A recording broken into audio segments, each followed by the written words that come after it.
Good morning, everyone, and it is another beautiful Monday. It's time for your darling breakfast show AM today. It's that program where we get to discuss issues that borders on national issues and so many other things. And the idea is to keep you enlightened and as well engaged. Today promises to be a very engaging one. My name is Alex Adejoye, but I will not be doing this alone. Piloting the show with me this morning is Sunday Kolawole. Good morning, Sunday. Good morning, Alex. Glad to see you. Good morning, everyone. Thank you so much for joining us on AM today. Of course, it promises to be an interesting engagement as usual. Yeah. We will start with a check on stories making headlines this National Day. Absolutely. Okay. Which paper are you taking? All right, let's start with the Punch newspaper this morning. On the front page of the Punch newspaper, you have this story: insecurity, lawmakers split over Ndume's support for U.S. troops deployment. Let's check a few paragraphs here. Two members of the House of Representatives have expressed different views on Senator Ali Ndume's recent call for the deployment of United States troops to Nigeria amid worsening insecurity in the Northeast. Speaking on Friday as a guest on a TV program, Ndume had endorsed the deployment of U.S. soldiers to Borno State to assist in combating insurgency and banditry. Quote, "The fact that the Americans are now helping us fight insurgency is a welcome development. We have been looking for their support for a long time and have made many efforts to get it, but have failed. Now that we have this window of opportunity, I must say we must utilize it. I have complained many times that our major setback in this fight is a lack of certain resources. Now America has agreed to provide those resources free of charge." End of quote. Speaking with the Punch newspaper, the chairman of the House Committee on Defense, Babajimi Benson, emphasized the importance of understanding the role of the 200 U.S. troops currently in Nigeria. Quote, "The U.S. is not additional or fewer numbers. I beg your pardon, the issue is not additional or fewer numbers, but what role and capabilities they are bringing to support the armed forces of Nigeria. At present, we are focused on training and technology enablers that would enable our capacities to defeat the adversary," he said. He added that with those opposed to such efforts prefer the nation to continue to hemorrhage from insecurity, terrorism, banditry, and ceaseless kidnappings. Our position would therefore be that if there is a needed capacity gap to fill, then by all means, let it be provided. If not, then no need for more. End of quote. Taking a different stance, Kano lawmaker and House Committee Chairman on Air Force, Al Hassan Rurum, said a well-equipped and properly funded Nigerian armed forces could defeat terrorism independently. Check details in the Punch newspaper of this morning. Okay, I'm taking this from the Nation newspaper. VAT removed on land, buildings, rent. Oyedele, the chairman of the Presidential Fiscal Policy and Tax Reforms Committee, Taiwo Oyedele, has said that land, buildings and rents are now fully exempted from the value-added tax, VAT, under the Nigeria Tax Act 2025. Oyedele explained that the new law, which has already commenced, was designed to reduce the cost of housing, encouraging investment in real estate, and provide relief for tenants and small businesses across the country. According to him, land and buildings are specifically exempted from VAT under the new tax regime. This means that individuals buying land or completing buildings will no longer pay VAT on such transactions. He added that the exemption also applies to rent, making both residential and commercial rent completely free from tax. He said the removal of VAT on land, buildings, and rent is expected to lower the overall cost of property transactions and ease the financial burden on Nigerians seeking accommodation. Oyedele also explained that where VAT is charged on certain construction materials or services, contractors can now recover the VAT paid on the asset and overhead cost. He said that the inputs VAT credit will reduce construction expenses and make it easier for developers to manage their project. If you are interested in the story, check the Nation newspaper. Right, still with the Punch here, emergency plenary. National Assembly moves to shift presidential poll to February 13. Let's check some stories there. It reads that some paragraphs there. The National Assembly announced yesterday that it would reconvene its plenary session on Tuesday, that is tomorrow, February the 17th, cutting short its recess and amid indications that lawmakers may review the date set for the 2027 presidential election. Findings show that the National Assembly may shift the presidential poll to February 13, 2027. In a notice signed by the clerk to the National Assembly, Kamoru Ogunlano, senators and members of the House of Representatives were directed to resume sitting at 11 a.m. and adjust their schedules accordingly, as very crucial decisions are expected to be taken during the session. The notice reads, quote, "I'm directed to inform all distinguished senators and honorable members of the National Assembly that the Senate and House of Representatives shall reconvene plenary session at 11 a.m. on Tuesday, 17th February 2026, respectively." Details you find in the Punch newspaper of this morning. Okay, still on the Nation newspaper, this coming from the presidency. Shettima to lead federal government delegation to Kano over single market fire, with the riders to convey Tinubu's condolences, pledge financial support to victims. Speaker Abbas Barau, Humanitarian Minister, NEMA DG on team. The Vice President Kashim Shettima will on Monday lead a high-powered federal government delegation to Kano to sympathize with the victims of the single market fire disaster and assure them of President Bola Ahmed Tinubu's support. The delegation scheduled to depart Abuja Monday this morning will convey the President's condolences to traders who lost billions of naira in the weekend inferno that engulfed the market described as Nigeria's largest food market. According to a statement issued by the Special Advisor to the President on Information and Strategy, Bayo Ononuga, delegation will also pledge financial assistance on behalf of the federal government to help victims recover from the losses and support Kano State in facilitating quick reopening of the market. Members of the delegation include speakers of the House of Representatives, Right Honorable Tajuddin Abbas, Deputy Senate President Senator Barau Jibrin, Senator Kawu Ismailai, and Rep Abubakar Kashi Bichi, Chairman of the House of Representatives and Population Committee.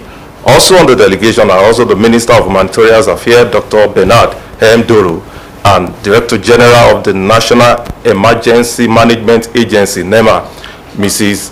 Saibad Umar.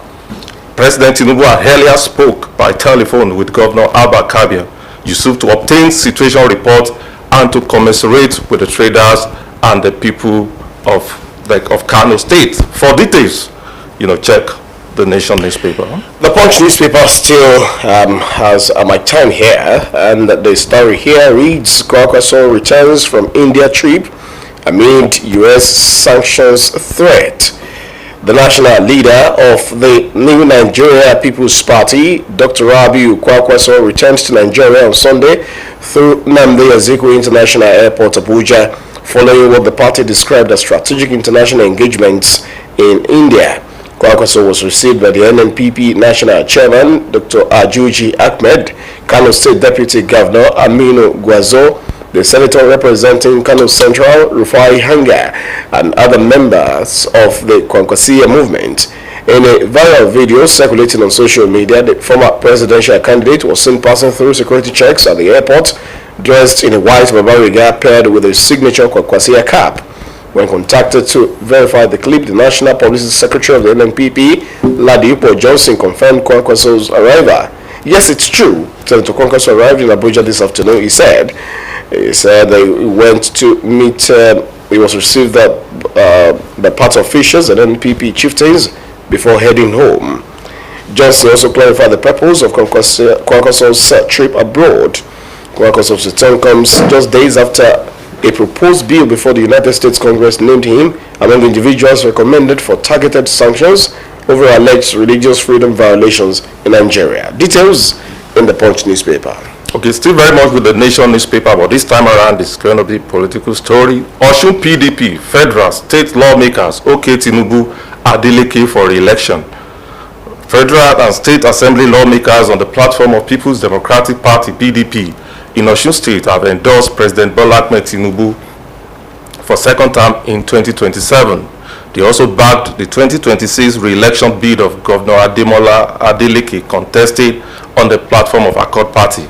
The legislators, in a communique at the end of their stakeholders meeting in Osogbo, the weekend urged President Tinubu to intervene in the lingering council crisis rocking Osun State.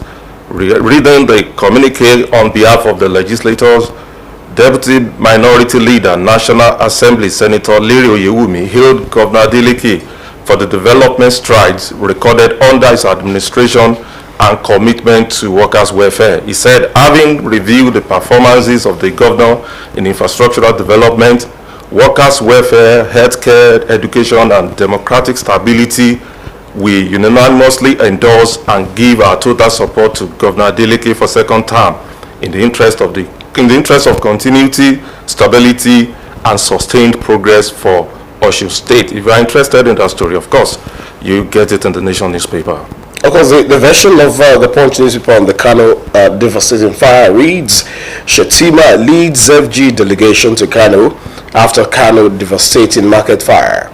Vice President Kashim Shettima will today lead a federal government delegation to Kano following the weekend fire disaster at Singa Market. The delegation, according to a statement by the Special Advisor to President Bola Tinubu on Information and Strategy, Mr. Bayo Onanuga, is mandated to convey the President's condolences to traders who lost billions of naira in the inferno. The fire, which started on Saturday evening and raged into Sunday morning, caused extensive damage to the market. The inferno was the second to engulf the market within 2 weeks. The delegation will also pledge on behalf of the federal government financial assistance to support victims and aid Kano State in facilitating the swift reopening of the market. Members of the delegation include the Speaker of the House of Representatives, Tajuddin Abbas, Deputy President of the Senate, Barau Jibrin, Kawu Ismaila, and Abubakar Kabir Bichi, Chairman of the House Committee on Appropriations. Also on the team are the Minister of Humanitarian Affairs, Dr. Bernard Doro, and the Director General of the National Emergency Management Agency, Mrs. Zubaida Umar. The statement indicated that Tinubu also expresses his condolences to traders and residents of Kano State. Details in the Punch newspaper this morning. Okay, before I leave the Nation newspaper, I should just take these much anticipated developing stories from the National Assembly. National Assembly reconvened Tuesday over Electoral Act Bill. With the rider may pass the bill, the National Assembly will resume plenary session on Tuesday, February 17th, and meet expectation that long-awaited Electoral Act Amendment Bill 2026 may be considered for passage. In a statement on Sunday, the clerk to the National Assembly, Kamoru Ogulano, informed lawmakers that the Senate and the House of Representatives will reconvene plenary sessions at 11 a.m. on Tuesday, 17th February 2026, urging members to adjust their schedules for full attendance. Both chambers are expected to deliberate and take crucial decisions during the session. The statement added, though the official purpose of the session was not specified, observers linked the timing to potential consideration of the Electoral Amendment Bill. For details, of course, is in the Nation newspaper. The story reads, Tinubu's Adamawa visit reignites Fintiri's defection rumors. President Bola Tinubu will on Monday, that is today, pay a one-day official visit to Adamawa State, where he is scheduled to inaugurate major infrastructure projects and hold meetings with political leaders, traditional rulers, and other stakeholders. This comes as the state capital, Yola, witnessed a visible surge in All Progressives Congress branding and renewed speculation over Governor Madu Fintiri's political future. The visit comes less than 48 hours after the president's trip to Kebbi State was announced on Sunday by his special advisor on information and strategy, Bayo Onanuga, in a statement titled, President Tinubu to visit Yola, interact with leaders, inaugurate completed projects. Projects built for inauguration in the state capital Yola and in Jimeta included the 8-lane Galadima Aminu Road linking Gimba with the capital and a model school comprising pre-primary, primary and junior secondary classes. Others were a new multipurpose hall, a remodeled high court, a newly built officers complex and the renovated government house. Ahead of the visit, major streets in Yola have been dominated by APC flags and billboards, with several People's Democratic Party insignia reportedly removed, fueling speculation of an imminent defection by Fintiri from the PDP to the APC. Details in the Punch newspaper this morning. Okay, this coming from the Guardian newspaper. Presidency says El-Rufai's thallium letter meant to divert attention from Kaduna corruption allegations. The presidency on Sunday dismissed former Kaduna State Governor Malam Nasiru El-Rufai's recent correspondence to the National Security Advisor (NSA) on the alleged procurement of thallium sulfate as a calculated attempt to stir political tension and divert attention from corruption allegations leveled against him in Kaduna State. Specifically, it referenced the Kaduna State House of Assembly reported unanimous endorsement of a petition to the Independent Corrupt Practices and Other Related Offences Commission (ICPC) and the Economic and Financial Crimes Commission (EFCC) seeking an investigation into alleged financial improprieties amounting to 432 billion naira during its tenure. The anti-graft agencies, it added, had since invited the former governor for questioning. Reacting to El-Rufai's inquiry letter to the NSA, Malam Ribadu, the presidency said the former governor was spreading misinformation capable of generating fear and unrest while seeking to cast himself as a victim of prosecution. In a post on his verified X handle, at Tokpe Ajayi, the senior special assistant to the president on media and publicity, Mr. Tokpe Ajayi, maintained that there was no government procurement or importation, so to say, of thallium sulfate into Nigeria through the office of the National Security Advisor. For details, it's in the Guardian newspaper. Abia to clear salary arrears, old ex-councillors.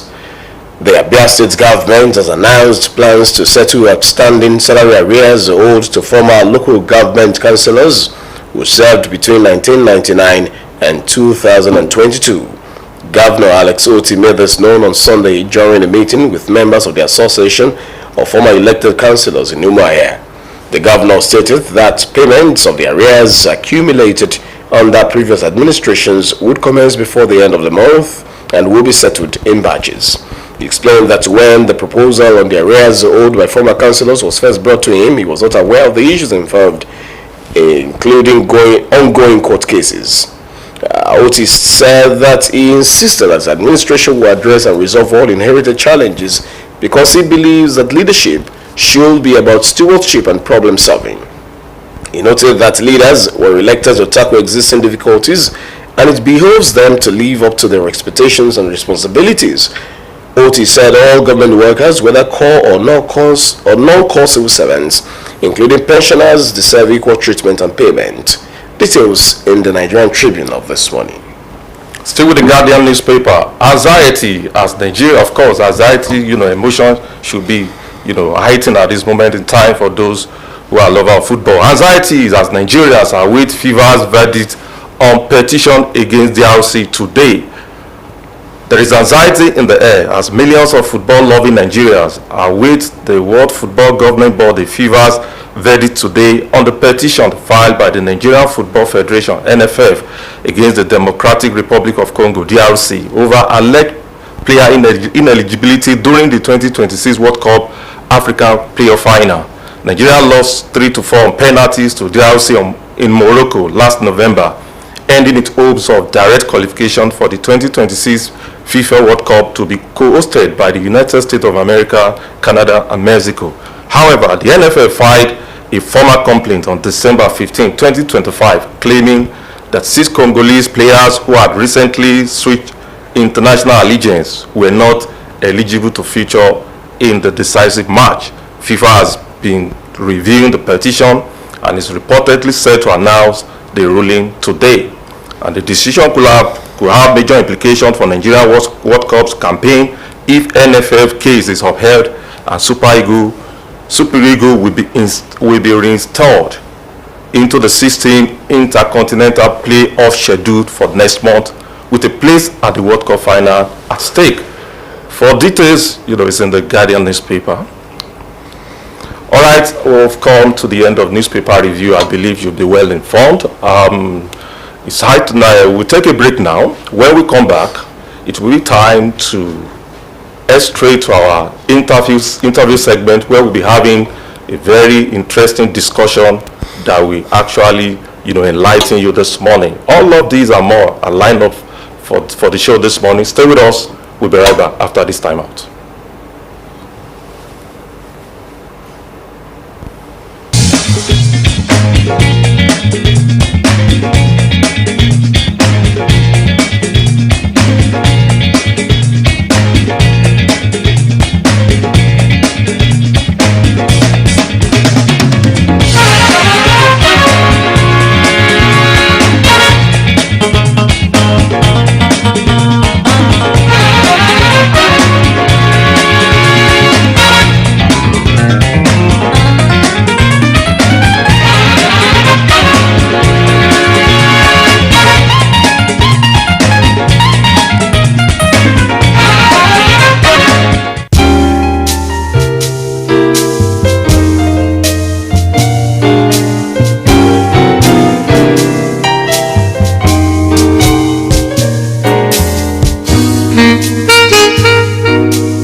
All right, it's nice you're still there with us. It's still here today. And right now we have something very interesting to discuss. It borders on the nexus between religion and national development. And it says religious tolerance and national development. So the idea is to explore the nexus. How can religion impact national development and as well national integration? And to join us in this discussion is a Muslim cleric, Alhaji Ibrahim Shodende.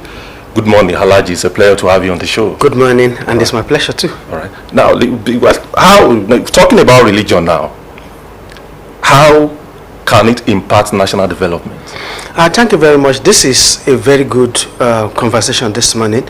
We are talking about religion. The fulcrum of every religion is God consciousness. And when we're talking about national development, what are we expecting? We're expecting good governance. Okay. And any leader who is ethically conscious, who is religious conscious, must have that God conscious. And I'm going to start instances from the Islamic perspective. A leader at the time was in his office working, and a visitor comes in. The same way we want to say, Mr. Kolawole, they are going to ask us at the reception, is it personal or official? The guy said personal. And the leader now blow away the lamp. They are using oil lamp then. Said, no, but we're supposed to say, as I said, no. I asked you before you sit down. Now what I want to discuss, is it personal or official? You said personal. This lamp is being fueled by public money. So it shouldn't be used for personal work. That's why I'm blowing away the lamp, so that we can start discussing personal, not using the official fuel. So you can see what brings about that. That is God consciousness. Another leader was president at the time. It's like saying our president, eating the poorest of food. And the guy that said, no, give me better food. Said, the leader now replied him, said, I'm not going to eat a better food until I can settle all my citizens if they can eat something better than this. That is about God consciousness. This is not enough. One of the leader, Umar ibn Khattab, said, he said, when everybody is sleeping, he will not wait to read paper. He will not wait for the digest. He want to see what is happening in the town. He was now moving around one time. He saw a camp where children are crying. Everybody want to feel when we have children there should be a woman. And I said, the woman in this tent, please fear Allah and take care of your kids. You know, the woman retorted, how will I take care of them? I am cooking stone. Probably because of the hope that food will soon be ready, they will slip off. But I know God is going to take our leader to account. He was talking to the leader, not knowing that is the leader. The leader was afraid. He went home to go and carry food for them to cook. This is about God consciousness too. Another one. Sorry, before we move on, okay. We talked about religion being the platform for good leadership. For good leadership, yes. As well. Bring us to God consciousness. Yes. Is that the case? Because in our society today, people are already seeing religion as an enemy of God. But though by default, it should bring us to God, bring us closer to God. So I wanted to talk about that because a whole lot of people, evil people, are also hiding under the umbrella of religion to perpetuate evil. So I want you to touch on that. Thank you very much. Mm-hmm. When we're talking about religion, that is the ideal. The reality on ground presently in Nigeria is because of two very ugly cases. We have politicized religion. Okay. Any religion know that, every leader know that what you can use to rally people sheepishly most of the time is religion. Then another very worst case scenario is commercialization of religion. And that's why we have religious intolerance, because the number of my flock, the more money I make. That shouldn't be the case. Okay. So this is why we have the problem. Politicians are using religion wrongly. Those of us that claim to be religious clerics, we are equally using religion to what? To further our nest instead of using religion to do what is right. And that is why, how many of us is speaking truth to power? How many of us is saying the right thing at the right time, at the right moment? So these are some of the problem. So religion is not a problem in Nigeria. How are we using religion is the problem. Okay. So that is the case. Osrc, I'm more interested in a particular matter. You have successfully brought to the four analogies: the cooking woman, the leader, the one who blew off the lamp, and so on and so forth. And I'm wondering, are you the only one with this knowledge as a religious leader, or some other religious leaders, or is it that all of you in the Islamic religion have this knowledge? I am of the Christian faith. I do understand that there are also similar scenarios that played out in the Bible. And I'm wondering, are Christian religious leaders also oblivious of these instances that are meant to be compass for our leadership and daily living? Is it that they do not know? Why is Nigerian society still what it is, in spite of all of this knowledge? Thank you very much for the angle of the conversation you are coming from. I'm a interfeit. I've seen religious leaders who are not Muslim, who are Christians, who can say better than I'm saying. But there's a large gap between theory and practice. Our problem in Nigeria is application. We are religious, but we are not God conscious. Well, today, when university, religious, but we are not God conscious. Yes, we go to church on Sundays, we go to mosque on Fridays. I mean, we have religious festivals, but is that really impacting on us? Ramadan is coming now. You will see brothels will be complaining that there are no sales. Banks will be complaining that there are no sales. The question is, if there is no Ramadan, must Muslims visit brothels? Must we go to bar? When we know Allah has made us to understand that alcohol is not part of religion. Allah says it is handiwork of shaitan, that we should leave it. But Ramadan is coming now. They will be complaining there are no sales, meaning our customers are fasting. So you can see. So that's what I'm saying. There's a lot of gap between theory and practice in Nigeria today. Look at when we're talking about laws. We have the best of laws. We have the best of policy in Nigeria. But where is the application? When it comes to implementation, we scored 0. But when it comes to theory, we scored 100. You can see the dichotomy. So this for religion too. Our religion has taught a lot of both Christianity and Islam. But how much of it are we following? That is the problem. Well, we agree that some people have turned religion into commercial ventures. In fact, some have turned it to political tool and so on and so forth. But then, leaving that just side by side, okay, why is it also difficult to see religion or religious organizations play their part in national development. I do understand that corporate organizations are not as failing as religious organizations are in this regard. You find corporate organizations going to corporate social responsibility projects. You find them all around society. How well are religious organizations faring in this regard? Yes, I can mention my own organization, Osrc, and I can mention that of Catholic. I'm a fellow of Cardinal Onaikon Peace Foundation. Cardinal Onaikon is a Catholic, is a father, is a cardinal. So some people are using it, but the problem is, what is the percentage of those people who are using religion for positive, who are affecting us positively via religion, and what is the percentage of those people who are affecting us negatively via religion? That is a problem. So some organizations are doing their best, but our problem is not even about only religion, it's about our system. Nigeria, we are suffering from systemic failure. That is a problem. And aside religion, tell me any other system in Nigeria that you can say you can conveniently claim it has passed. Is it our education? Where you will see copper, when they say, okay, sign original copper receipt, I'm saying, bro, I better expect the original for me. Okay, bro, I better expect the original for me. So that is education. When it comes to health sectors, we have gone to the best of the hospital to say, no, we can't do this here, but I will give you an address of my own hospital. That is health sector. Security. If an armed robber befriending a policeman, so what do we say to that? so it's a systemic failure. When the system is bad, nothing does. It's like the foundation is shaking. The failure of religion in its supposed roles in national development is a product of our system, general overall system. Yes. Then how do we tackle it? And the two things are very important. In Nigeria today, we have to run from verify some paper qualification. Nigeria, no matter how good you have, when it comes to communication, I can give it to you that you are a professor, but who have appointed to the professorial seat?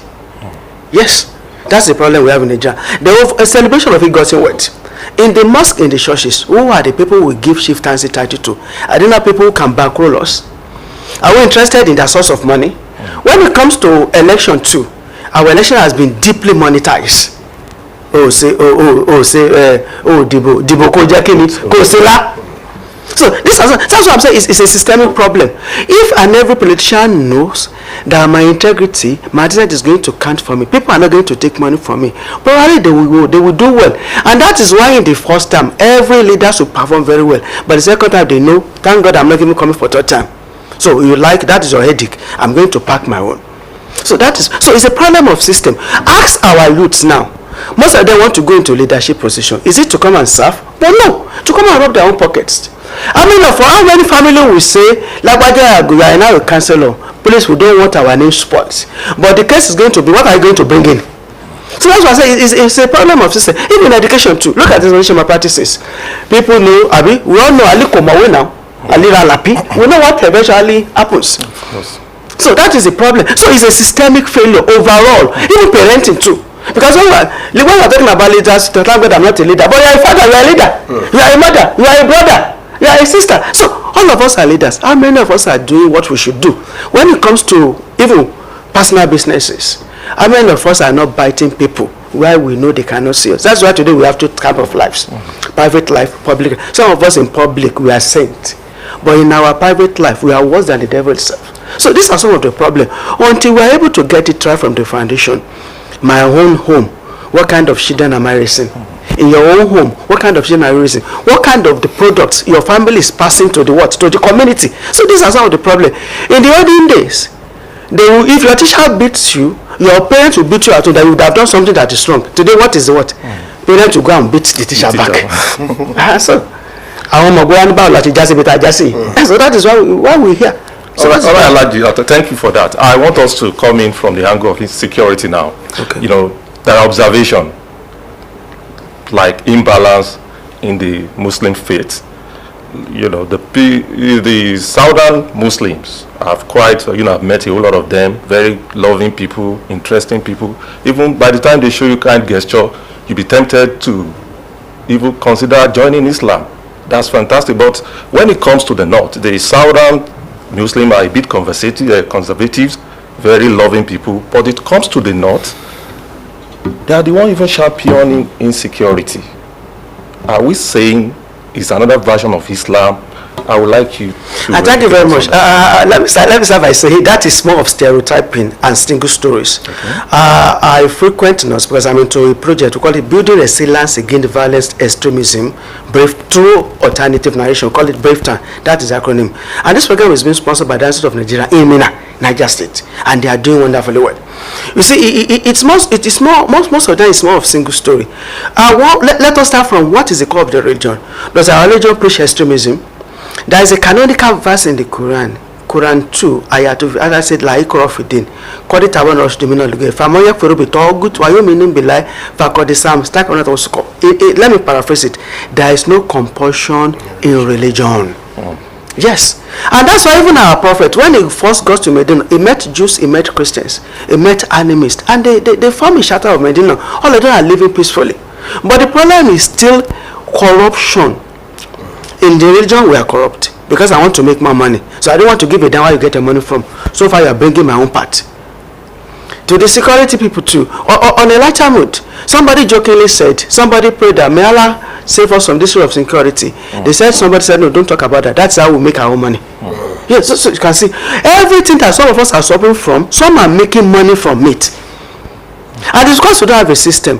In Senna climb, if they said the speed is 450 kilometers per hour, they will run after you, less them chasing you under a trailer. No, you will just meet a ticket at your doorsteps. And even if you don't come and pay, they will not rush after you. But every time you need something from the government, they tell you, February 19, you did this. So this is your amount. But because you didn't pay at that time, this is the amount you are paying now.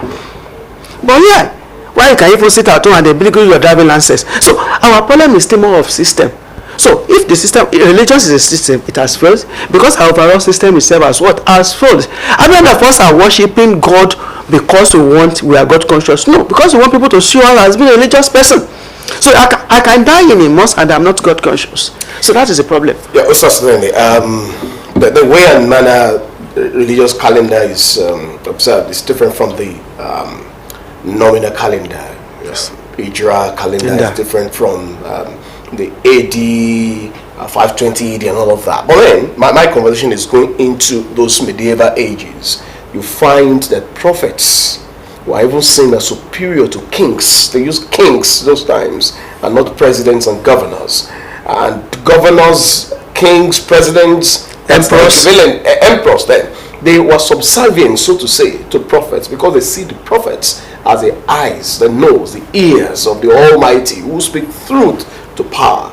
But then the reverse seems to be the case now.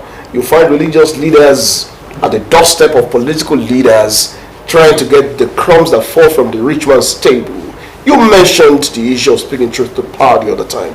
And I'm sure that no governor in Nigeria, no local government chairman in Nigeria, no president, vice president, minister, whatever, has not one religion or the other. Is it safe to say religious leaders have failed woefully in speaking truth to them to be able to correct the abnormalities we find in our hands? It's quite unfortunate. That is 100%. Religious leaders are afraid in speaking truth to power because their interest, or let me say our interest, is not really what they are going to do right in the community, but what they are going to do right to us, what they are going to give our organization, what money we are going to make from them. So that is a problem. And interestingly, how are you going to see? I'm in a court. I'm a religious leader. I'm in a court.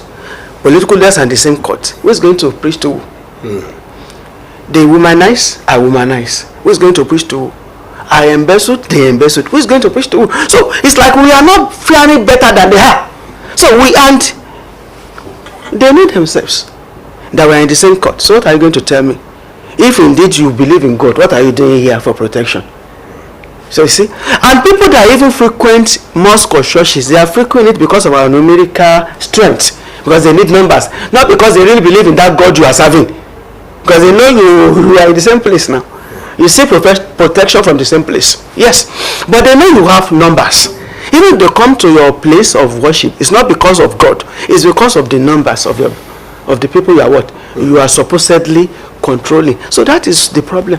Or could it be the fear of wielding the big stick against any religious leader who dare speak truth to power, like in the case of Micaiah, who said, look, king, if you go, you will not return. He said, God put him in prison, feed him with the food. Even it happens in Nigeria. The former imam of the legislative place in Napo, he speak truth to power, and they removed him. Other organization appointed him. So we should not fear, because if indeed we believe in God, nobody is bigger than God. No God is greater than God. Whatever God has not given me, you cannot. If you give me anything today, it is because God is using it for me.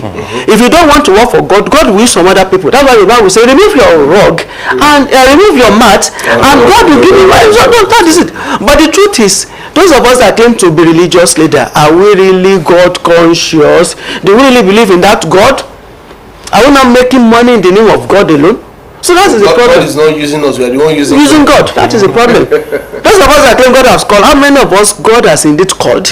It is not a what? A means of livelihood, and that shouldn't be that case. And we even, let me leave Islam apart. Look at what Jesus has done to the Pharisees. That don't turn my father's temple into what? And what are they doing? When you want to go for holy pilgrimage, you cannot use a coin that has image. So they will not give you the one that doesn't have image at the full price of what they are. How will I put it now? They will give you half, but you are going to pay full price, because they will give you the one that doesn't have image. You will give them two of those that have image. Jesus said, no, this is wrong. But interestingly, are we not doing more than that in the house of God today, Islamically, and in the other religions too? Ramadan starts very soon. You arrange that late, and then you find lots of pious deeds come to play. In fact, one who has not covered their head in the last 8 months will now cover everywhere, and then all of that. How can we check these hypocritical tendencies in the name of religion? Thank you very much. This is a $1 million question. The first thing is still border backs on, are we really serving God? Am I a good Muslim? Am I doing Islam because of people or because of God? The best way to have said, fear Allah wherever you are, especially where people will not see you. But does Islam allow such hypocritical tendencies? Are Islamic leaders aware that this really happens among Islamic faithful? It is going to amaze you that even those supposed religious leaders, are we doing what we should do? Are we that religious? Because that is a problem. A preacher said, he said, when I preach from my heart. So people listen to it.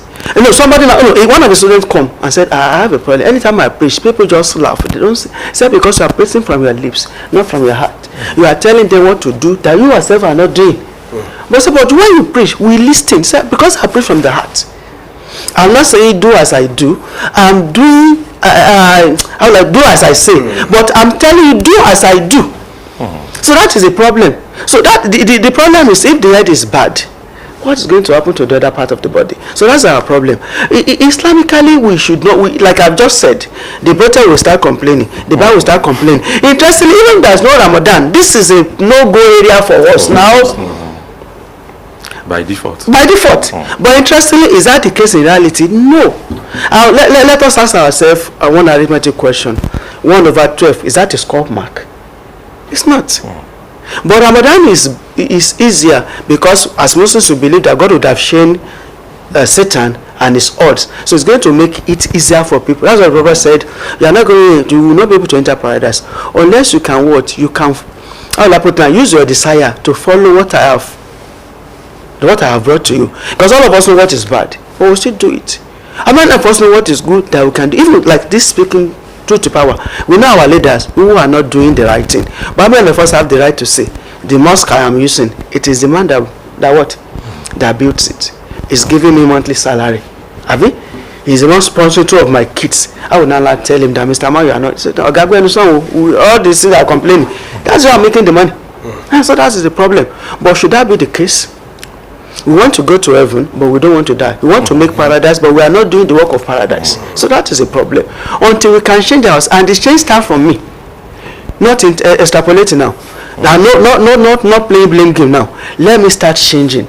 Let everybody start changing. If all believe that indeed there is a God somewhere, indeed there is a paradise somewhere, then we need to see. We shouldn't have to wait for Ramadan. And interestingly, too, on the light Ramadan, you will see Muslims asking, the please, Imam, Ustaz, Alaji, can somebody who is not your wife, can she cook for you? Interestingly is, as a Muslim, can somebody who is not your wife be sleeping with you in your house? No, you see. So that is the problem. That is the problem. Until we get it right from the foundation, what is the essence of religion? To be God conscious. This question and answer of a thing that brings to bear what someone would also ask you. Would your fast be acceptable before Allah if a non-Muslim gives you food, for instance, brings fruits for you? For instance, I am a Christian, you are my brother and friend, you are a Muslim, and I bring oranges or beverages for you to break your fast. Will that not terminate your fast? It will not terminate my fast. It is even very good. It is even very good because it's showing interfaith relationship, which Islam preaches, which our Prophet loves so much. The person that led the Prophet from Makkah to Medina, when they have placed 100 red camels, this time around, uncommon camels, on his head, is a non-Muslim, Abdullah ibn Urayqit. A Muslim was sick. The Prophet said, take him to a Jewish physician because he's the best in Medina then. So, Islam preaches interfaith. Those people that are saying we should not do together, that is not our religion. The only thing Islam is, does not say you should not eat Christmas food. Islam does not say we should not. Moses should not bring Abdul Fattah oranges to break his fast. No. That's Alaji, let's talk about politics now. Pastor, that's saying our religious systems. Now, if you going by political parties, if they want to market their interest in terms of selecting candidate, they tell you to be politically correct, it has to be Christian Muslim or Muslim Christian. Yes. A Muslim Christian will not sell. So the question now is, should it be about faith or competence? It should be about competence. But interestingly, the political permutations, even the politicians, how many of them are even competent? Most of us that watch, when they are being interviewed, somebody want to be our minister that cannot recite the national anthem. So how competent he is? How many of them are technocrats? But because they are big wigs, they have the money, and our politics is monetized. That is a problem. So the problem should not even be. It should be about competency. I've just said, the Prophet said, take him to a Jewish physician. It's the best we have. He didn't say go to the Muslim. So they say a Jewish physician is the best. So the competency is core, is key. But as a system, in our system, did our system really recognize merit? Okay, so what should the leadership of the religious system now should be doing to talk to the electorate that it should never be about should be about competence, not faith? So what should they be doing to that effect to ensure that the citizens are enlightened in that area? We have the power of the pulpit. We have the power of the minbar. We call pulpit minbar in Arabic. So most Muslims will say minbar. Let us use it very well. Let us know a day is coming. God is going to take us to account. The Prophet is what to have said on the day of judgment, the last day, nobody is going to leave the presence of Allah until Allah asks him as a leader, how well have you performed? I am an imam for Nasrat. Am I speaking the truth? Or am I speaking things that will fetch me money? On the right hand, but now let us look at dressing generally. At a time, there are clothes you dare not wear outside. Let's wear it to places of worship. Is that the case now? So you see, today we are following our follower instead of the followers following us, because the truth is we need the money of our followers. So things have really changed. Look at the clothes that we're wearing to religious places now. And are you saying the imam, the pastors will not see? But how many of us are talking about that? So you see, even religion, if some of us would have loved to rewrite it, to say, okay, it is then that is correct. Now it is no more correct. This is what is correct. And that's our problem today. How many of us are really religious? Those of us that are religious, how many of us are God conscious? Those of us that claim to be God conscious, how many of us indeed in our private life are saintly? Well, my own final shot in this conversation would be to still come back to the issue of Ramadan. For me, it's a 30-day period of piety, of religious inclination and all of that. But surprisingly, you find that after the 30-day, that's a deter to the unfortunate status quo of sinfulness, unrighteousness, and all of those other calamitous disposition. What is the way forward, so that it will not be the same old tale that will be told at the end of the 30-day period again? Thank you very much. I'm going to cite these two statements of the Prophet Sallallahu Alaihi Wasallam. He said, may the mercy of Allah be far away from that person who witnessed Ramadan, and that he has not used the reason of Ramadan to take himself away from the list of the inmates of hellfire. Yes. In another one, he said, there are people who will fast, but they will not get anything from their fasting except hunger and thirst, because they have not fasted sincerely. In another one, he said, Allah does not need the fasting of somebody who fasts and is still lying, because I'm still lying and I'm fasting. Now the last one, where said, the person who finished fasting and he now go back to his sin, it's like a dog who vomit and is taking back the vomit. And it's not the case of so many people. So that means our religion recognize that these things will happen. But the essence of Ramadan is like a school. When you go for training, when you go for course, when you go for refresher course, the anticipation, the expectation is for you to become a better person. So Ramadan is a school of information. So our expectation is for what? A better person, a better society. If we have not achieved that goal, that means we have failed. On the day of it, most of our man will now say, today, all of us, those people that have passed from Ramadan, they are going to know. Those that have failed are going to know. When you ask out, they say those people who all the evils that they have been able to live in Ramadan become so difficult for them to do again now, they have passed. Those people who they are good, they have started during Ramadan, they can continue, they have passed. But those people who find it easier going back to their sins, they have failed.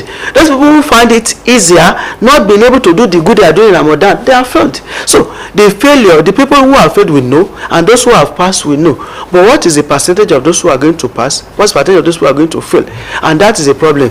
The more we have people who have allowed Ramadan to train them, and they become a better personality, then we have a better society. Then we will know Ramadan is doing the work. God has made it. God has said it should do. Allah said, Kutiba alaykum siyam. I have established la'alakum tattaqun, so I can become God conscious. God conscious. And that is more in your private life. When nobody is here and they brought millions of naira to me, that is what we want to do. This guy, no. The appears God consciousness is the fulcrum of this entire conversation. That is it. Because you've been mentioning this God consciousness. Yes, because that is the missing link. That is the gap. That is the gap. In Christianity we have good tenets, good ethics. In Islam we have good tenets, good ethics. But are we saying it in our society? Because we lack that God consciousness. At best, in public, most of us are good, 100%. In private, are we saying? We are not. So that is a problem. And so the conversation should be, let us come back to what? God consciousness. Worship God for God, not because of anything that you want to say. Be so God conscious that you can speak truth to power. That Excellency, this is not correct. Mr. President, let us do it this way. This is best. This is better. So until we get to that position, we won't be able to what? Overhaul our system. And solve from a systemic problem is a big issue. Even right from parenting. Okay, Alaji, maybe you should just educate us on Ramadan. From couples now, during Ramadans, what should they be doing? Do's and don'ts. I thank you very much. I'm going to start from things that people thought in Ramadan they cannot do. Okay. In Ramadan, after we break our fast, till the time of sahur, the pre-dawn meal, we can have sexual interaction, we can have copulations. If during the for married couples, married couples, let me say who married couple who married correctly. And because maybe I should explain that. There are some who didn't marry correctly. Because if there is no act between you and your wife, it is not correct. What is this act? Okay, I will now explain now. The first one is the person you want to marry. There is no coercion between the two of you. The second one is you take the permission of the people who owns that woman, the way the Bible will say, "Ko finish loka." Okay. And because Bible said, "La nikala bilwali." Then the third one is to give a man a gift of love. I didn't want to say bride price now or bride price, because that is what some people are thinking that leads to domestic violence. A gift of love, a financially empowering your woman to be there for you when you are down. Then the last one is at least there must be two witnesses. At least we will say when Ibrahim married, we are there, so you can see. That is just nikah in Islam. So you are correctly married. Those 40s must be there. If those 40s is not there, the person you have in your house is just a concubine or a mistress. So You can see as simple as that, people are still making that mistake. Because you see, following God, I don't know how it is so difficult. Being God conscious, I don't know how it's so difficult. So that is that. So you can have sexual interaction. Then in the afternoon of the fasting, if you are feeling so weak, or the pang of hunger is so much, or the pang of fasting this time around, you are allowed to swim. Just make sure water doesn't enter through your mouth, your nose, or the ear. So you can see, because it is no punishment, it's just a training, self-restraint, that now I am fasting, I have food I cannot eat. I believe if I didn't smoke, I would die. I'm not smoking and I'm still living. I think if I didn't do this, all those things that God said we should not do. Ordinary living, there is no Ramadan. In Ramadan, we are not doing it. So meaning after Ramadan, we should be able to live it. That is the essence of Ramadan. Then what are these that we expect? Charity. The Prophet said, Wallahi la yu'minu, by God is not a mu'min, it's not a believer. He mentioned it 3 times. And that's why we said that person who ate to his own satisfaction, and his neighbor are going hungry. When they asked him, who is our neighbor? He said, 40 house to your front, to the back, to the right, to the left. How well am I helping my neighbor? So people, from the junction of their house, they cannot help you. So that is not Islamically correct. Even if the Prophet said it to a lender, even if you brought boiled egg for your babies, and you cannot give your neighbor, let them eat it in the house, so that people who have not eaten smells are alone. And you said you are a God of mercy. Look at this food, they are enjoying snacks, and we have not even had breakfast. You see, and that is why we have problem in Nigeria. So people are eating to their fill, they are even throwing away, and some are not eating at all. In the same environment where people park 40 cars in their car parks, some people cannot afford bike fare. But just bike fare, they can. So how is that not going to be a problem? But the essence of religion is what? Welfare. Looking after me. The Bible said we are our brothers, be your brother's keeper. You look after me, I look after you. Then things will be fine. But when you are looking after yourself, but interestingly, we have individualism now in Nigeria. God for all, everybody for himself. So that's another failure of our system. So far I'm making money, I don't want to give it down if other people are suffering. So, and what is the essence of Ramadan? The essence of Ramadan is to change all this. Because some people never feel, they never tasted what is hunger in their life. They never go hungry in their life. Ramadan is going to force them. So when they say, please give me food, I've not eaten since morning, the person is going to understand. Okay, thank you very much. Because of our time, Alhaji Sosainde for your time, for sharing your thoughts on the show, and for also giving us basic understanding of what Ramadan should be. Thank you so much for your time. We really appreciate you. We'll take a break now. When we come back, we'll be having the second discussion for today. Don't go. We'll be right back.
care of your physical body is good for your mental health and crucial for overall well-being and a high quality of life. It empowers you to live a longer, healthier, and more fulfilling life. Focus on a balanced diet, regular physical activities, sufficient sleep, go for regular checks, protect yourself from preventable diseases, avoid smoking, excessive alcohol consumption, and risky behaviors. Eat healthy, avoid illegal drugs or using prescription drugs in ways other than prescribed. Keep your environment clean, stay hydrated, and connect with other people, as good relationships are important for your mental well-being. Please go to the hospital or consult your doctor if you are not sure of what your body is telling you. Remember that good health is more valuable than material possessions. It is the most precious asset, as it enables you enjoy life, pursue goals, and experience happiness which wealth alone cannot guarantee. Health is wealth. This message is brought to you by Osrc Television.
All right, thank you that you are still there with us, and right away we are heading straight to the second discussion for today, and we are looking at the environment.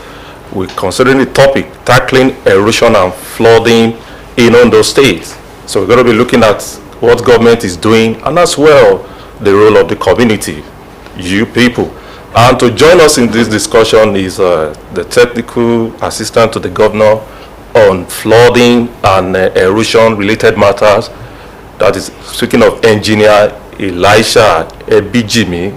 Good morning, engineer. It's a pleasure to have you on the show. Thank you for having me. All right. Okay. The rainy season is upon us, and we know the things, the factors that are associated with the rainy season. One of such is the erosion and flooding. So we'd like to know, what is the government doing in terms of strategy to mitigate the effect of flood and erosion this coming rainy season? Thank you very much.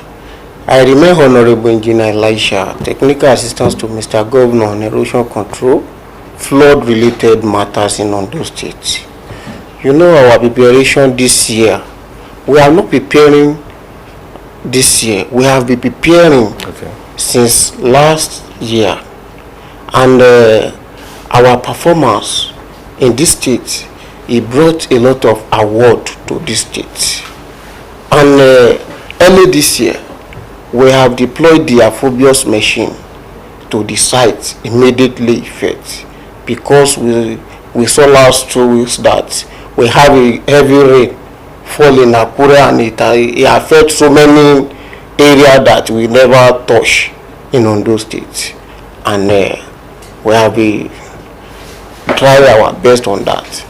How many amphibious crawlers does Ondo State have now? The amphibious crawlers. You know, we have 3 amphibious, but one is down. We are working on it. But the 2 amphibious machine now is on feed. One is at Odigbo local government. One is in Ondo town, that is Ondo West, close to Exporter Hotel. Now in Akure South, I want to deploy the 2 amphibious machine to Akure South, because I have promised the good people of Ondo State that this year and this our administration, we have said no to flood in Ondo State. Now, how well then are you able to maximize 2 amphibious crawlers across 3 senatorial districts, especially looking at, well, no one would take away your flowers that since 2022, it seems there's not been really serious flooding that's life-threatening in Ondo State, unlike what happened in 2022, where over 600 lives were lost in Nigeria to flooding. So what exactly is the continued effort that Ondo State government want to put into place so that in Ikare, that's the northern area, in Akure, the south, the central, and in Ilaje, the southern, there is no recorded fatality from flooding?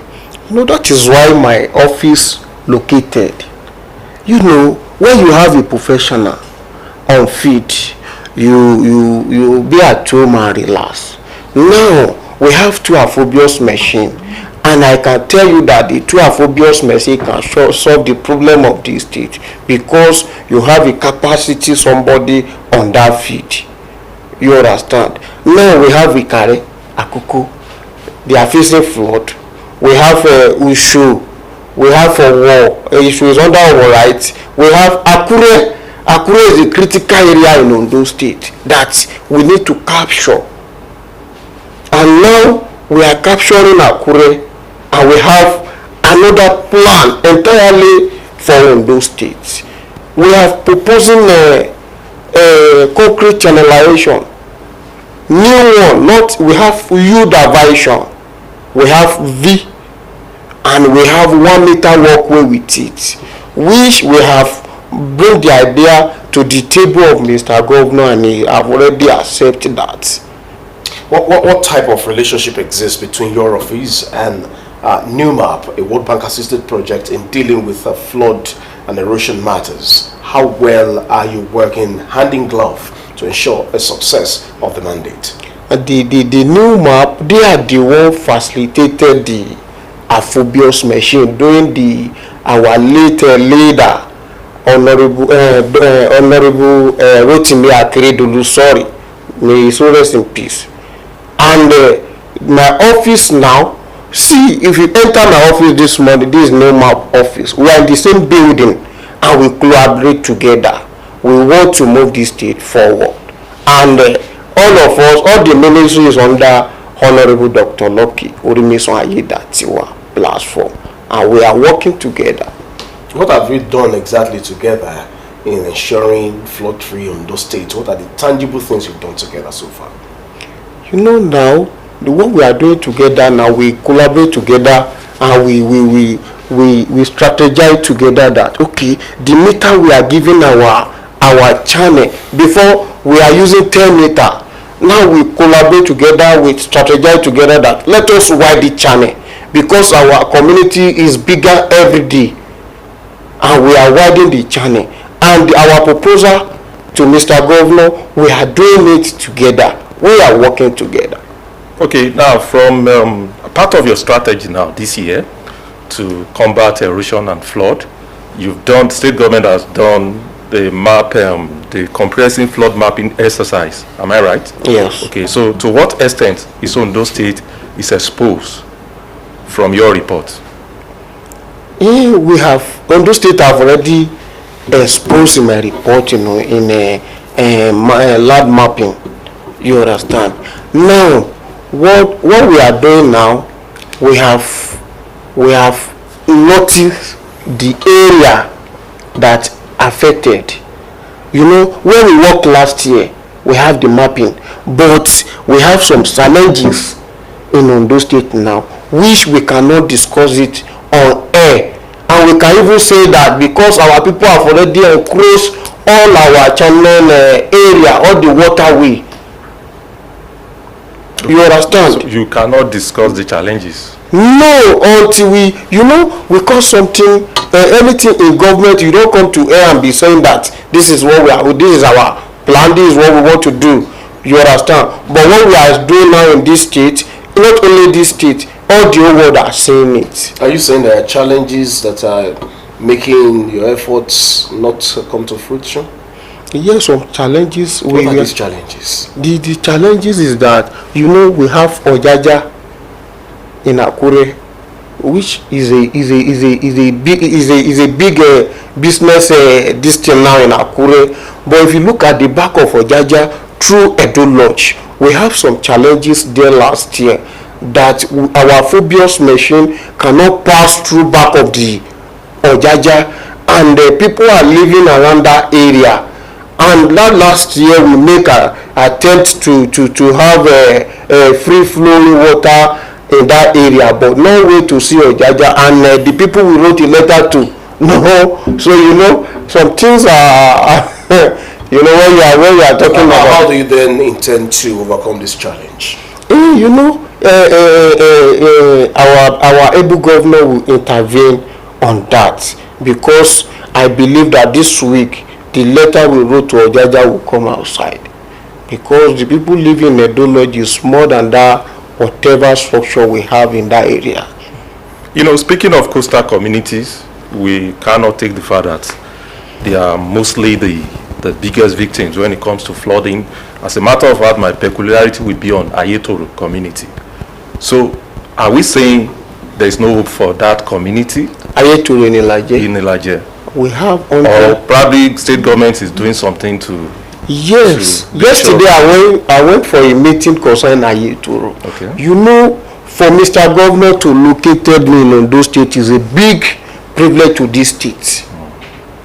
The idea I have in my score, I want to submit the idea to this state. In Ayetoro, we are going to address Ayetoro. Not only Ayetoro alone. We have so many community. How will you add? What are the strategies? Don't worry. From the engineering point of view now. When time comes, how do we overcome that? The sick caution in our area. We have. Yesterday I was telling the commissioner for health that the lake in our area is over 1,000 meters cubic. You understand? And the sand. The sand we have in our sea is just 30 meter. You understand? And you want to reclaim a gap of 1,000 cubic of this thing with 30 cubic of sand. Is it possible? The answer is no. We have to go far away to Ayetoro, look for a space. So we can use we call it booster. We can use a booster machine to boost sand from Orita Obele to Alagbaka, because it is possible. Okay, clearing waterways and canals. How far have you gone? I'm always saying this on radio, on TV station, that out of 100%, we are 7%. So how many local government have you covered, and what are the local governments? I have covered so many locations. I cannot. Let us in on some of the locations you've worked. I work in Ilaje local government, Odo, Odigbo Dimango power line. You hear about this thing, the last challenges we have in Tala 2 years ago, and immediately Mr. Governor arrived to that spot. I told him that I'm going to save Itanla. I dig a big reservoir at Itanla. After Itanla, I went to local government Iloluji Okeibu. But all these places, we do it. We have, we cannot complete the assignment at that moment, because it's not addressing as we are addressing the work now. Before, they will take their phobios machine to this place. The next day, the story will come outside that their phobios machine have a little problem, and they are going outside and bring experts to address the machine. But now the little we have done so far in this state, we have touched half of this state local government. Okay, now let's talk about compliance and enforcement. Speaking of citizens dumping refuse in our waterways, what are the available sanctions and penalties, if you want to talk about that? We have Ministry of Environment. My office is a technical advisor to Okay. Ayedatiwa. I cannot say any, but my office have power to arrest Okay. anybody I saw that or I see dumping illegal dumping in our waterway. I will arrest that person. You know, last year I arrested inspector, a police officer myself, and he sleep at police custody for 3 days before pleading. So this year I have been making arrangement with the Honorable Commissioner for Environment and the Attorney General of this state to bring out enforcement, you understand, can pack me up. You know, I'm always be on feed every day and I listen to people. So the feedback mechanism, can you talk on that? No. All right, thank you so much, Engineer Elisha Ebijimi, for joining us, for sharing your thoughts on the show. We really appreciate your coming. And that's how far we can go this morning. Thank you It very has much. been a very interesting, Thank you, engaging moment. Thank you. Obviously, we return next week for another exciting edition where we get to share some of these things with you. My name is Alex Adijoye, and until next week, enjoy yourself and make the best use of the week. And from my colleague Sunday, Thank you very much, everyone, for being a part of AM Today this morning. Have a very beautiful day. goodbye for now.